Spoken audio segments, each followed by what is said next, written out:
Halo, selamat sore, selamat berjumpa kembali dengan Kakak J.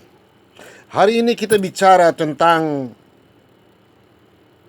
kasih versus kebencian. Di dalam Amsal 10 ayat 12, kebencian menimbulkan pertengkaran, tetapi kasih menutup segala pelanggaran.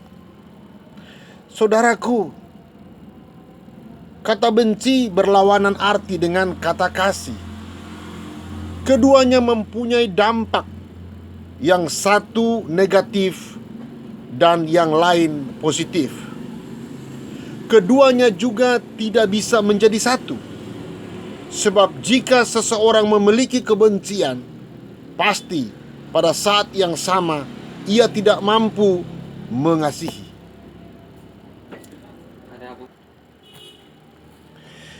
Contohnya, ada orang yang saking membencinya terhadap seseorang, ia mengatakan, sampai mati saya tidak akan memaafkan dia karena ia telah menyakiti hatiku.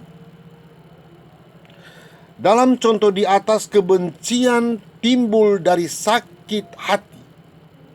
Sakit hati seseorang berasal dari bagaimana kita menyikapi dari dalam diri kita terhadap tindakan, terhadap perkataan, perbuatan, sikap orang lain.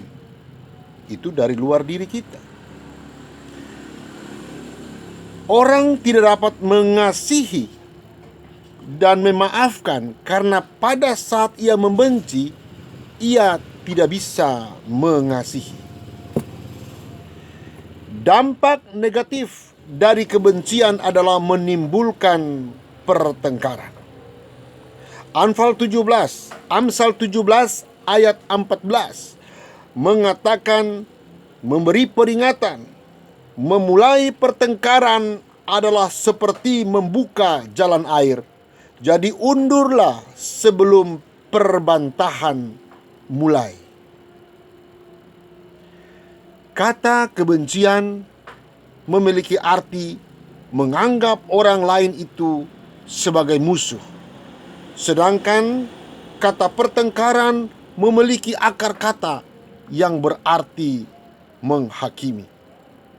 Dengan demikian, bagaimana orang bersikap tergantung dari prasuposisi yang ada dalam pikiran dan hatinya. Alkitab berkata, kasihilah musuhmu, berbuatlah baik kepada orang yang membenci kamu, mintalah berkat bagi orang yang mengutuk kamu, berdoalah bagi orang yang mencaci kamu.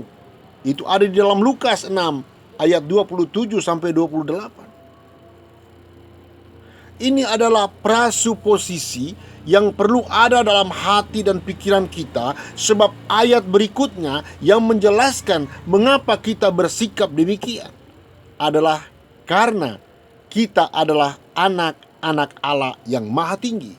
Sebab ia baik terhadap orang-orang yang tidak tahu berterima kasih dan terhadap orang-orang jahat.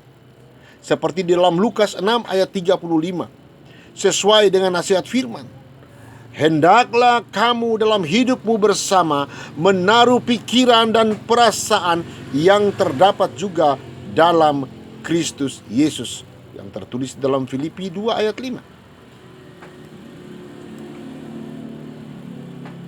Prasuposisi yang perlu kita bangun adalah menaruh pikiran dan perasaan seperti Kristus.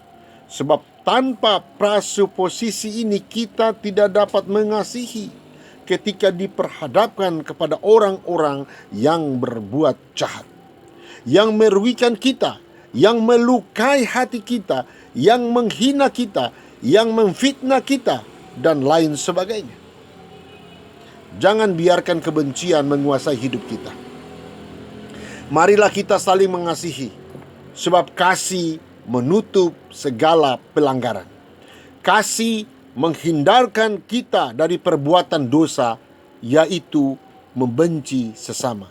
Kebencian merupakan hal yang sangat serius Di dalam 1 Yohanes 3 ayat 15 mengatakan, setiap orang yang membenci saudaranya adalah seorang pembunuh manusia. Dan kamu tahu bahwa tidak ada seorang pembunuh yang tetap memiliki hidup yang kekal di dalam dirinya. Saudaraku, hiduplah di dalam kasih Kristus, maka kebencian tidak dapat menguasai hidup kita. Selamat istirahat. Amin.